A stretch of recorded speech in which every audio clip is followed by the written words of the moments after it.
Welcome to Crosspoint. An interactive program featuring ministers and leaders of the Christian community addressing the issues that are challenging the church today. Here's your host, Mark Taylor. America's churches, schools, and citizenry has constitutional rights, yet they are being threatened. Welcome to today's Crosspoint. I'm Mark Taylor. Today, my guest is Cheryl Chumley, best-selling author, Army veteran, and an award-winning journalist. Well, today again, we'd like to welcome back to our broadcast here on Crosspoint, Cheryl Chumley. Remember, folks, she talked to us a while back. We was talking about socialism. Socialists Don't Sleep was her book, and how Christians might rise or America will fall. She's got this latest work out we're talking about today is Lockdown, and it's talking again about the Socialist Plan to take away our freedom. And Cheryl, this is something that's been going on, I guess, for many years, but now the big move's been made, hasn't it? Yes, it sure has been, and it's sad to me when I see people out and about thinking we have turned the corner on the coronavirus, and we're all headed back to pre-pandemic normalcies, because one of the reasons I wrote Lockdown was to show that we're not. You know, I didn't know it, but I just ran across this the other day. There's still people out there, still companies out there that are requiring people to be vaccinated and stuff, or they could lose their job. I didn't even know that was still going on. Yeah, and more than the companies, what to me is a danger are the college campuses around the United States that have just come out and announced as a condition of attending on-campus studies in this coming fall semester, you have to have proof of these COVID shots. And, at this point in time when the science dictates, the science that the left so loved to quote for 3+ years as reason to get us to take the shots and social distance and face masks, the real science shows that these shots are anything but the level of efficacy that was promised, as well as the standards of safety. Well, there's been some good from that, but there's been a lot that things have not happened so well when people have taken these shots. And you talk about, in the prologue of the book, you say doctors may say this, that the scientists may say that, but in the end it is God who has the final say. So no matter what other people are saying, God's going to have the final say in how all this stuff was handled and is being handled. Yeah, and you know what? The prologue is more a common sense call, right? How many of us out there, and I think it's about every American, have either been told something by a doctor that was going to happen that never did, or know somebody who was told something by a doctor that was going to happen and never did? Doctors are wrong all the time, which is why you have in this nation health freedom, health choice. And it's under this coronavirus that all got thrown out the window. The mandates were just horrific. If you want to take the shots yourself or wear face masks, have at it. Just don't fight for mandates. Don't fight for the right for the government to tell us to do all that. In part of the book here, I'm looking at page actually 12 and 13. I think we could probably talk about most of the book right here. Because you're talking about, you said, mark these words, this year of the COVID-19 will no doubt be remembered as a golden era for socialism, communism, collectivism, globalist. And here's a short list of what they accomplished, and you list this here. They shut down America's small businesses. They closed the nation's public schools. They used the free market to impose mandates. They fined citizens without masks who walked in public. They crafted health care directives. They imposed executive orders that were far outlived for their supposed health emergency. They wrecked national holidays. They shut down the country's biggest forms of entertainment. They upset high school graduations, college scholarships, weddings, funerals, burials, grieving loved ones advanced, called for billions of tax dollars to go forward in a nationwide contact tracing system. The jeopardization of the nation's children's psychological, forcing them to live their lives as hermits. This just goes on and on here of what they have accomplished. And, really in all reality, they have done a lot of damage, haven't they? Yes, and just 2 points to add to what you said. Let's remember, they did all that on that list that you just read from, and more, all the while hypocritically going about their own business, right? You remember Gavin Newsom with shutting down California and taking to national media, talking about the dangers of the virus and so forth, and mandating his own citizens stay off the beaches, for crying out loud. We saw videos of people walking on empty beaches being chased by police officers because it went against the executive order. Shutting down businesses, but not all businesses, not the marijuana shops or alcohol businesses, not the big box businesses, but little ones. And then shutting down churches and so forth. Gavin Newsom, the one who told us that singing in church could spread the coronavirus.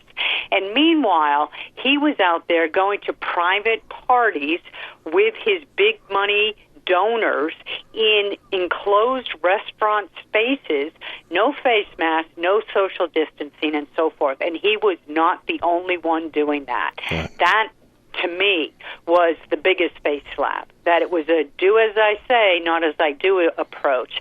And the second big thing that I just wanted to point out was the closing of the churches, which I found just horrible. In a nation where our exceptionalism comes from the core concept of God-given rights, if you take God out of that equation, what do you have? You have rights that come from government. And so the closing of the churches was the symbolic gesture to the globalists around the world who have been gunning for America for decades now that, hey, America is ripe for picking. We are crumbling the last wall to freedom, which is the churches, which is the faith. Yeah, and let's kind of look into that too, because that's been a big stick item, for them. They can deal with this. They can even deal with conservatives somewhat. But when it comes to the churches, if people that, and there was a few out there, MacArthur, Hibbs, and different ones that refused to shut their churches down, and they continued on, those people really were, something in their crawl. They didn't like that very much. And yet, those churches, I have noticed, have really thrived, the ones that actually did stay open. Oh, yeah. Jack Hibbs, Pastor Jack Hibbs, I know him, and he stood strong. John MacArthur, I've never met him, but of course I've heard his preaching. And there were others. There were others out there in spots. Some others, as a matter of fact, they did it quietly so they wouldn't bring on the big government, guns against their churches, mandating that they close. They just quietly kept their churches going. But that was the biggest loss to me in America, the shutting of the churches by government order, because that is just the foundation. That's the DNA of America, right? The God-given rights, God-given individualism. And when the churches shut the door, that just showed a turning in our country that really is just, it's something that just sends the message that we are no longer a nation that takes our individual rights from God, but we are more than willing to do what government tells us. And so kudos to the churches who stood up to the storm, because another one's coming someday, and they've already proven their mettle that they will withstand the storm. But boo on the churches that just folded to government order, because I think there's going to be an accounting from God for doing that. Well, in the first of chapter 1 of your book, you started off talking about December 2019, how the officials of the Wuhan Municipal Health Commission in China reported a number of cases of pneumonia, later identified as a never-before-seen coronavirus. And then what happened from there? There's been so much talk about how that started, where it started, why it started, who started it, why it was let go. Do you ever think they'll find out the truth to the whole matter, or do we actually know the truth? Yeah, I don't think we know. The big question was, at the time when this book came out to me, and still now ongoing when you talk to people who talk about the history of this virus, the big question is always, was this started purposely as some sort of weapon by the globalists working with China, or was it an accident that was just exploited by the leftists? And I've always come at it sort of from the point of view, in the end, it really doesn't matter, because in America, the effect was still the same. So it's an interesting question, but I tend to think that it was probably a mistake in China based on funding that Anthony Fauci gave the okay to do illegally, right, immorally. But in the end, I don't think that China actually set up to design this virus as a means of crumbling the economies of the world, or crumbling America specifically, as a way of getting back at Trump. Yeah, well, it just seemed like so many things so conveniently happened at such convenient times that it does make a person wonder. And, really, in this book here, playing off your book, Socialists Don't Sleep, that's just a perfect example of that book. They don't sleep. They don't quit. They keep watching. They're looking for their next opportunity. And like you said, they've got a plan already for that next opportunity. So would you not say in this book, Lockdown, it's kind of a warning that the extraordinary powers of the left wing has and are willing to invoke for control? That's exactly why I wrote the book, as a warning, in hopes that America, when something else comes down the pike under the umbrella of health emergency or some sort of international emergency, that they think back to what took place under the coronavirus, as I detail in this book, and then they realize that some of the things that I look ahead that are coming are actually unfolding, and we fight for our freedoms as Americans instead of just trying to do the right thing for our neighbors and because government told us to. Would it be possible that using COVID-19 was only using it as a cover for some other things? Yes. I mean, this is not a conspiracy, right? Klaus Schwab, with the World Economic Forum, has come out and said that now, unlike any other time in history, the coronavirus has given the World Economic Forum and their partners, right, their globalist partners, including China, the opportunity to reshape the economies of the world. And if you go through his own writings, which I did, and some of which were reported in this book, Lockdown, you see that what he envisions is what's called Chinese capitalism, which is another way of saying communism, because you can't have communism mixed with capitalism and still call it free. And so this is why you see all these woke companies out there. You see all this social justice training going on. It's all part of this new system, this new model of free markets, and that's free in air quotes, that is coming from the World Economic Forum as the natural segue from the coronavirus. Now, you say in the book, too, you talk about the pandemic itself kind of served as a dress rehearsal in its march to a new fascism. It did. It definitely did. Because, look, say you're the World Economic Forum, say you're the United Nations or somebody in, the globalist government who has been eyeing America for decades now, wondering how can we cripple America, how can we crumble it and make America lose that God-given individual right thing. Well, the coronavirus gave that amazing opportunity, because one of the biggest failings of America after the coronavirus was to go back in time and recapture individualism. We were trained under 3+ years of the coronavirus to think of others that the government pointed out we needed to think of before we thought of ourselves. The government successfully brought forward a form of collectivism, which is what communism, socialism, Marxism is all based upon, right? That's the real enemy. And made us ashamed if we didn't do what they deemed the patriotic thing, to take the shots, to wear the face mask, to social distance, to stay out of church. We were the ones who were shamed into thinking those activities, those actions, those behaviors were wrong because we were putting ourselves selfishly first before others in America who might be afraid. And so that right there is a perfect opportunity where America is now ripe for the globalist taking. Well, folks, we're talking about the book Lockdown and the Socialist Plan to Take Away Our Freedom. Stay with us. We'll have more right after this. This is Mark Taylor. If you miss a broadcast of Crosspoint, you can always go to our website at www.kneo.org and click on the programs page. There you can access the current Crosspoint program as well as the last 4 programs that have been aired. Never miss another Crosspoint program again. Go to www.kneo.org today.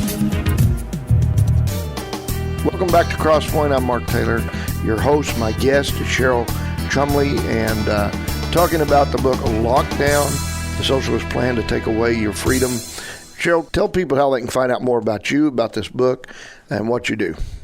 Sure. Well, you can always go to WashingtonTimes.com because I write there daily on these topics and more, and I also do a podcast there, Bold and Blunt, which you can get at Washington Times or wherever podcasts are. But if you want to see my books and the endorsements, the one-stop shopping would be my own personal website, CherylChumley.com, or find me on Twitter at CKChumley. Okay, chapter 3 of the book, Spinning the Truth So Socialism Can Thrive. You've got a scripture there about from Psalms 19, that yet their voices goes on throughout all the earth and their words into the end of the world. But right off the bat there, you say our freedom of speech is in danger. And how many people do you think really understand this? Well, certainly Americans are awakening to this, right? Because they see firsthand what happened with big tech and social media stifling voices of conservatives and Christians, too, for the last few years, booting off a president from Twitter. That's unheard of. But I think they're missing the bigger picture here. They're missing the subtle stifling of speech, because if they weren't missing it 20 years ago, when the phrase hate speech was making its rounds of popularity, it would have been fought back by conservatives then, because they would have seen the path that was taking us. In America, there is no such thing as hate speech, right? There's free speech and then there's not free speech. But the left has been successfully able to sell the idea that out of hate speech, then comes dangerous speech, then comes misinformation and disinformation, and then they are allowed to make the case that the government needs to shut down those forms of speech, and that, yes, well, free speech is good. Some free speech needs to be regulated by government, and this is where we're at in America. And the coronavirus crazy just reinforced that principle that has been making its way through college campuses for a few years now. And the way it did it is shutting down dissenting viewpoints of the government's narrative on coronavirus. How many scientists with decades of experience in viruses, in vaccines, and so forth, expert in these fields, were booted off social media and shut down because their viewpoints conflicted with what the government wanted put out? But that's where we're at in America, and there are too many people who think that's okay, that that's a rightful role of our government nowadays to play the police officer for what is safe speech versus unsafe speech. Chapter 5, you talk about patriotism and then what's unpatriotic. You say there on page 79, you said, this is not to say Americans who want to wear face masks shouldn't wear face masks. Just don't pretend that you're wearing a face mask as a sign of patriotism, or that you're refusing to wear a face mask is a show of treachery. You say wearing a face mask is a sign of many things.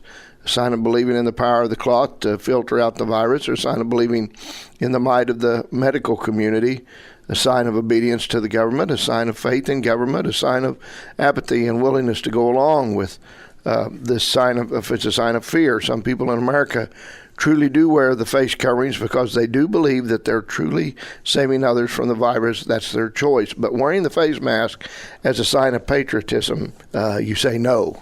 Yeah, I know you remember Joe Biden going around and saying that wearing face masks is a patriotic duty. And there were many in his cabinet who said the same thing. And it's actually the opposite of patriotic, because patriot in America means individualist.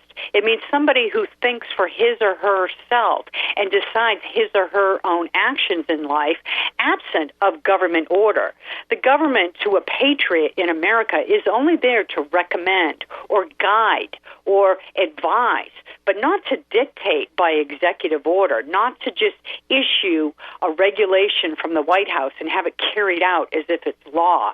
So patriotism, patriotic, all got redefined under the coronavirus to mean obedient to government will.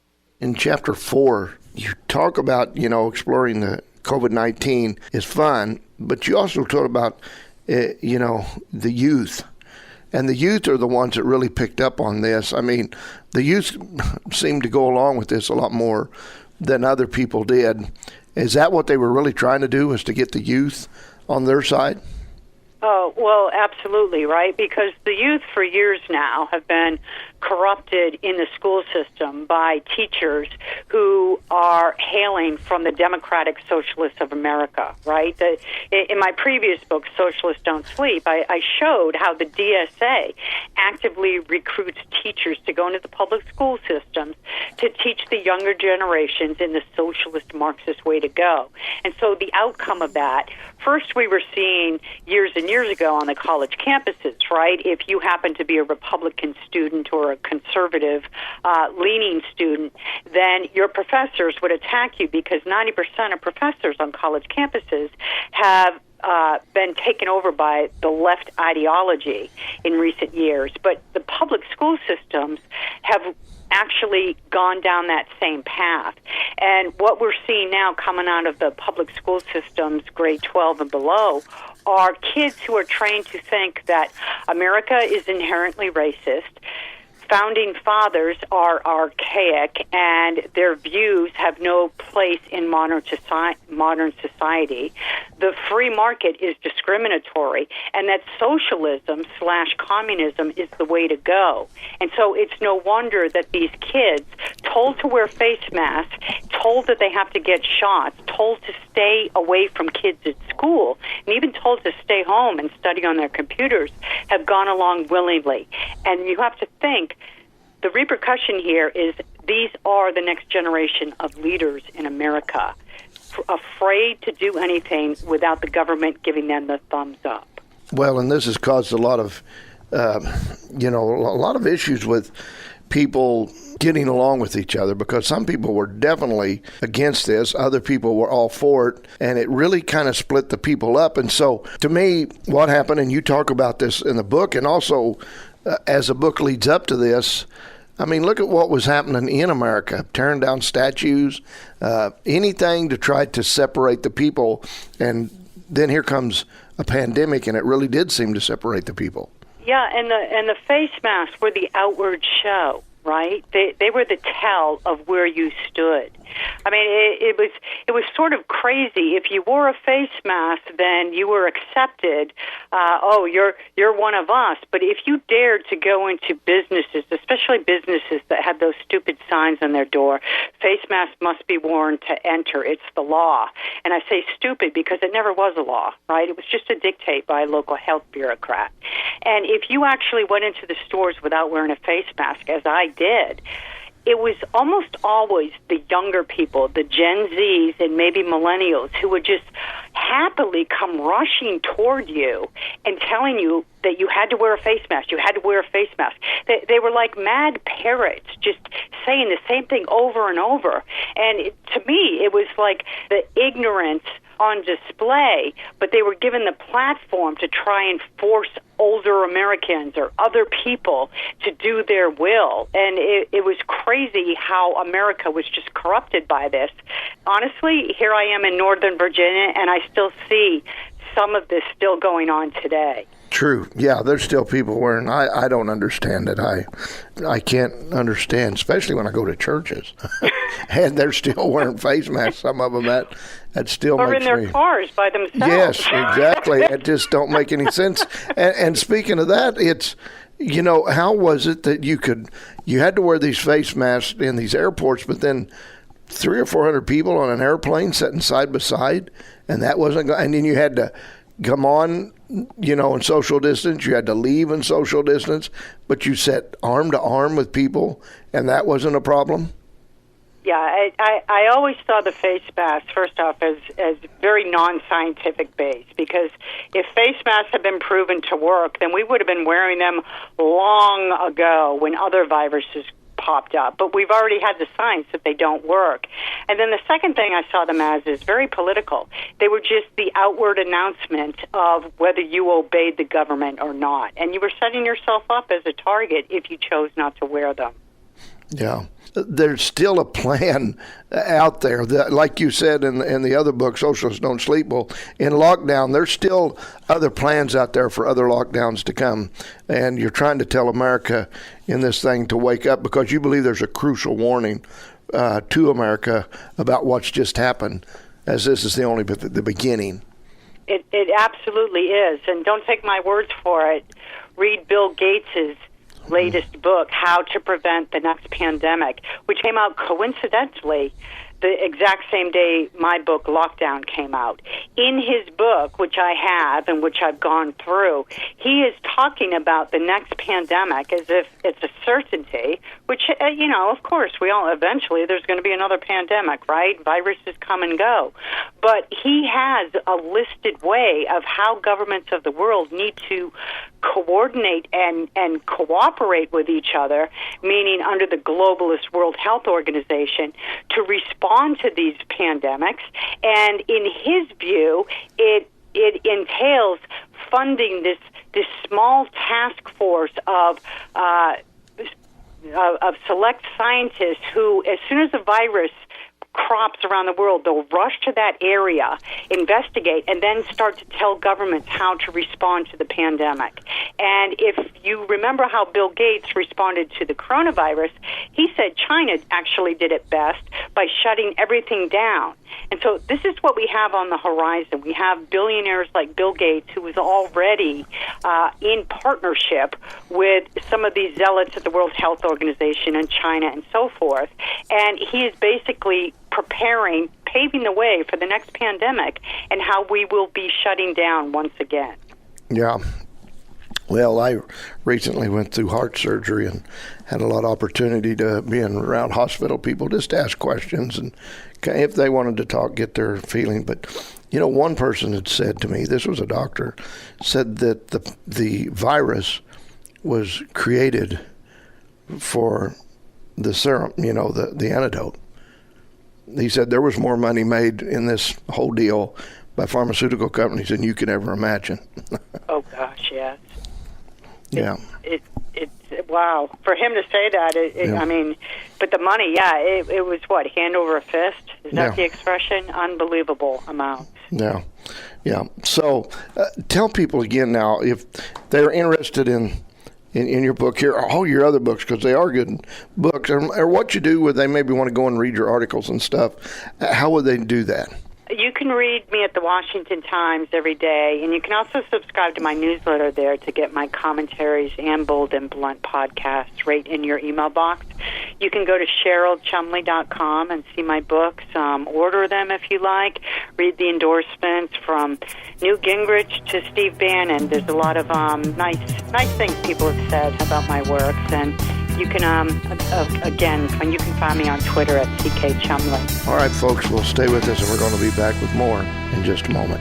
Well, it seems like every time that I'm struggling with something or I'm going through something, it always changes my outlook and my attitude and the way I see things. This is 91.7 The Word. It's very encouraging here. Radio that impacts your future.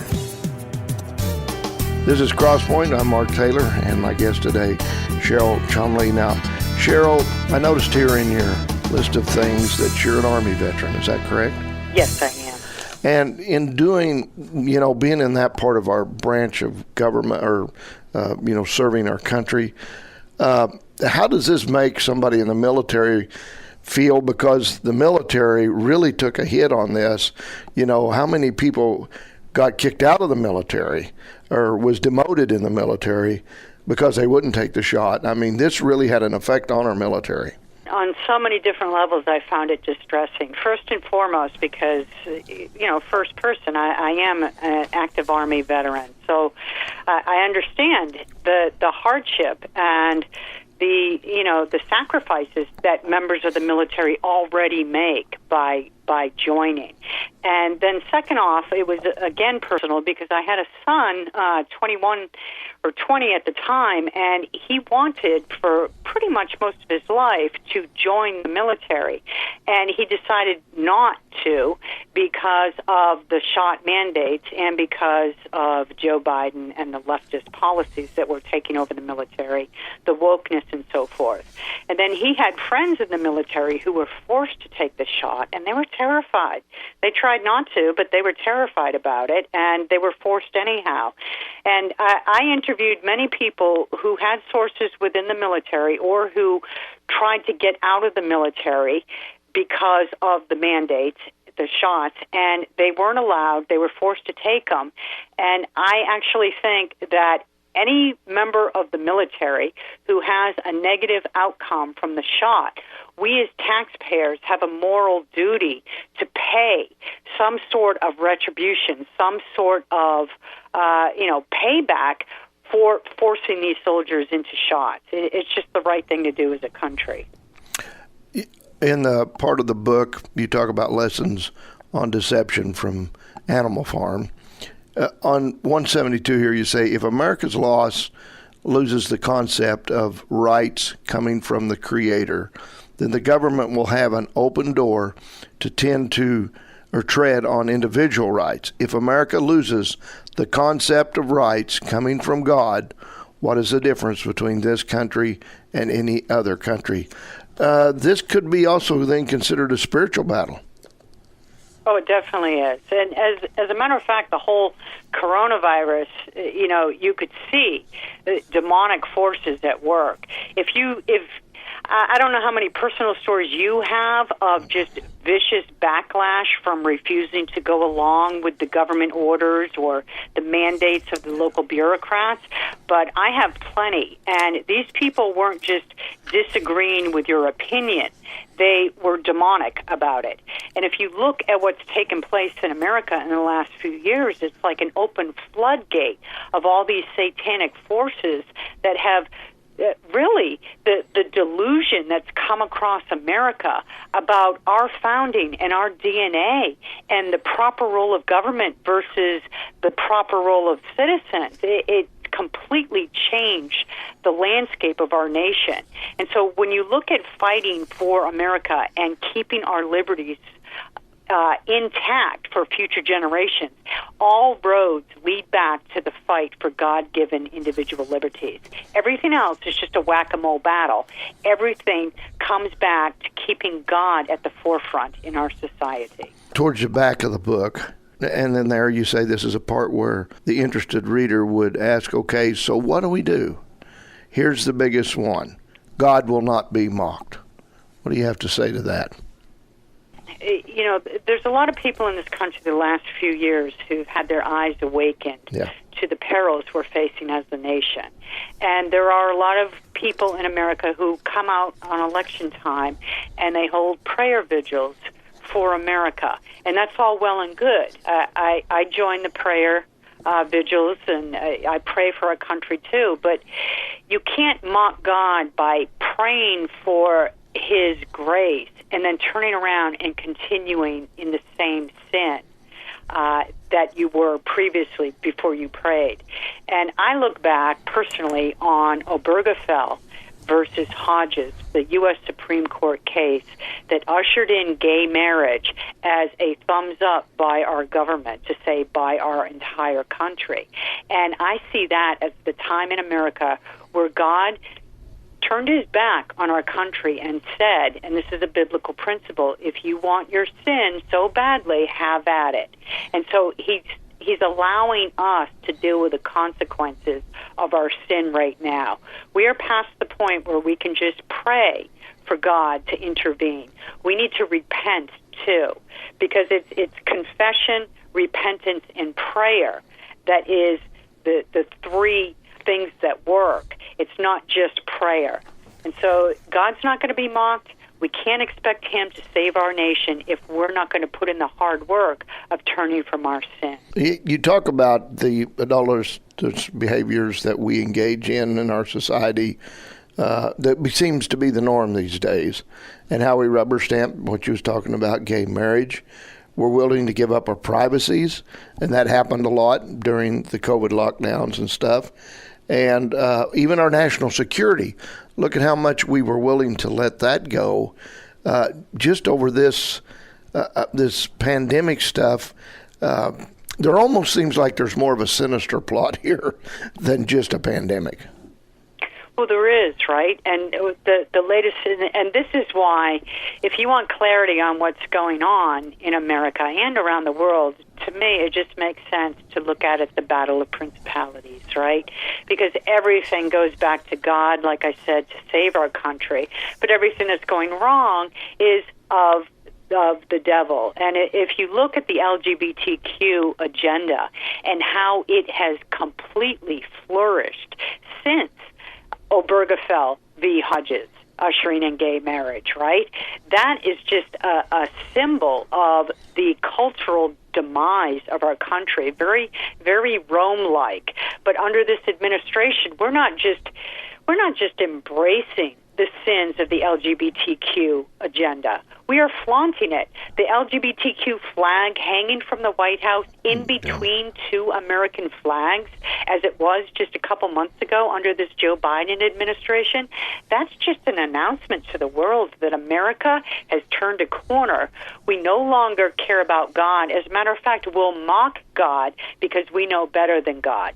That is a huge danger for this country. And it's sad, but if you read your Bible, you see that Christians suffer with the secularists and the atheists and the paganists and so forth. So I think we're all headed for some darker times. Yeah, and, you point out in the book, too, that, we've come to a point where we use and elevate human education, college degrees and that, over the point of just godly wisdom, and beyond the point of pretending that it doesn't matter to God when it does matter to God. And, for the first time in the last month or so, or a little longer, Cheryl, for the first time, I'm starting to hear leaders saying that they actually believe we have surpassed Sodom and Gomorrah, and we're just basically now in the days of Noah at the end. Honestly, I'm not surprised to hear other people saying that, and I tend to agree. If what you just said was very insightful about holding up education above God, godly wisdom, that's exactly where the coronavirus crazy came from. The idea that doctors with PhDs and letters after their name knew more about predicting where this coronavirus would lead than God did. That's a clear example of putting self and mind and your own education above things like discernment, right? A gift from God, knowledge, wisdom, education, and so forth. And look at where it got us. Yeah. Now, right at the end of the book, you do give us a little bit of hope here. You say if we want to know how to save America, fight to save America. You talk about that's simple enough. You say the socialists, the communists, the Marxists, the collectivists, they're not going to quit anytime soon. You talk about them being evil, but they won't be able to stand and withstand the pushback from God-centered, constitutional, knowing citizenry. It is a battle against principles, and it's always God's children who win. Well, now to get people to do that, how do you want to stir them up to get them to do this? Well, look, in that same epilogue, I give an example of my then 14-year-old daughter standing up for America, for God, in the face of the coronavirus crazies. She had an orthodontist appointment, and when she would go to her orthodontist appointment, they would try and force her to wear a face mask in the guest area.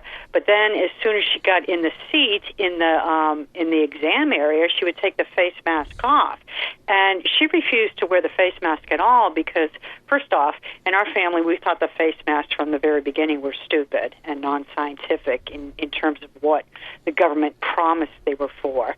And second off, it doesn't make sense if you stand in one spot with a face mask and move a few feet to another spot and take the face mask off, that the virus knows, oh, I cannot enter this air zone. So it's stupid just on a common sense standard. And so that went on for a couple appointments, and then they told her, you are not allowed in this office anymore. We're not going to provide your orthodontist treatment unless you wear a face mask. And she refused, and that's where I got involved, and I reminded them that, the face mask may be some sort of bureaucratic dictate, but I have a contract for this medical professional to provide the orthodontia that was paid for, and that is something that I would fight for. So it all got worked out in the end. My daughter did not have to wear a face mask, of course, because it was ridiculous.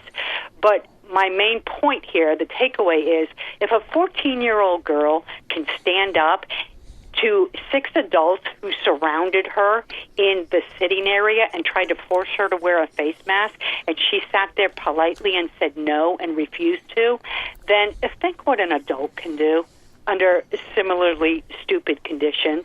All you have to do if you want to fight is this: fight. You have in your power a voice, and you have in your own individual possession the ability to fight when things are ungodly, wicked, or just outright un-American. And if everybody would do that going forward, we will not have a repeat of the lockdown. Yeah, man, we need more moms like you out there to help this. I was telling somebody the other day, and I'm sure it's been said before, that it is almost a shame that we've watched the beer drinkers of America, I guess we could say, be able to shut down a very popular brand of beer by refusing to drink it because of a transgender commercial that was put out. And yet the Christians can't band together enough to put an end to some of this other stuff. It's kind of a shame that we just can't seem to. How are we going to get these Christians together to work together on this projects like this? Isn't that despicable? That's a really good point, and you're absolutely right. Honestly, I think the problem, and this is why I wrote Socialists Don't Sleep, Christians Must Rise or America Will Fall, my previous book, is because I agree with you that Christians have been too quiet too long, and this is why America's facing the dark, perilous times it's facing. So hopefully we've reached a point where Christians are going to say no more, and they're not going to allow these same atrocities to go forward. Okay, so then that would bring me here to this, my last question here. What happens when this comes out again? Now, there's going to be some people, we know it's going to happen again in some form, but there's going to be people this time that's going to be ready for it. They're going to stand up against it. They're not going for the deal. There's others that'll just go right back along with it like before. We might see a kind of a different way these things are handled, or they're going to have to come up with a different way to handle them. You have to resolve. What you just said was absolutely true, that this is going to happen again, right? We just don't know when. But I predict sometime soon, because globalists see a golden nugget with Joe Biden in the White House. They don't want to wait for the next election. So resolve in yourself now how you might take that stand, whether it's pulling your kids out of public school so they're not being trained to go by government mandates over the Constitution, or next time you see signs on your store windows say put a face mask on, it's the law. Don't, and see what happens. And I can guarantee that you aren't going to be arrested because there is no law. You just have to move outside that comfort zone and realize that freedom is precious, and liberty, we will lose it if we don't take the steps to keep it in the here and now instead of waiting for somebody else with a bigger voice or bigger platform to come along. It's up to each of us as individuals. Okay, so Cheryl, the book's titled Lockdown. Before we leave, tell people again how they can find out more about this book, other books you've written, and also what the work is that you do right today. You can go to my website, CherylChumley.com, and you can see all my books. I have 4 nonfiction ones out there now, along with the endorsements. You can get these books anywhere, Amazon, Books A Million, wherever. Right now, my full-time position is online opinion editor and podcast host of Bold and Blunt at the Washington Times. You can see my work there, and you can find me on social media at Twitter at CK Chumley. All right. Well, Cheryl, thank you so much for being with us today and putting this book out. Thank you so much for having me. God bless. Good interview today. I'm glad to see people, patriots, Christians together out there working on the field for our rights as Christians, as citizens of America. We write our books, but also, you notice today, Cheryl kept referring back to God, and that's where it all centers around. This other book I hold in my other hand here, the Holy Bible, the Word of God. And folks, we need to be following that as well.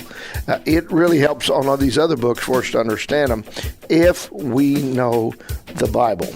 It's the very essence of life. Accurately directs life. The Bible contains the most important words you're ever going to read, certainly ever follow. Be sure to join us again next time as we again discuss issues that are affecting the church. Have a great week. Allow God to use you for His purposes so that greater things can be done. Make your life count in God's plans for eternity. I'm Mark Taylor. Crosspoint is a program produced in Studio 101 at KNEO Radio. Not all of the views on Crosspoint reflect those of the management or staff of KNEO. You may contact the Crosspoint program at 10827 Highway 86 East, Neosho, Missouri 64850, or by email crosspoint@kneo.org.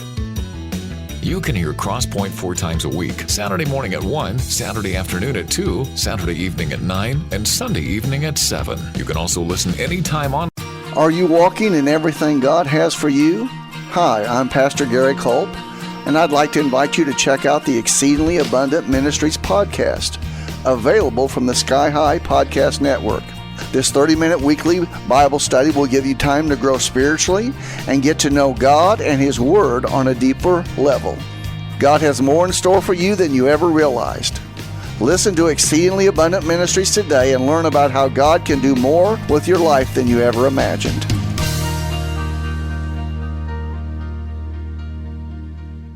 Harper's Kennel of Stella, Missouri is proud to be sponsoring this portion of broadcasting on KNEO. Owned by Judy and Danny Harper, Harper's Kennel of Stella, Missouri specializes in French Bulldogs. For more information, the phone number is 417-628-3083.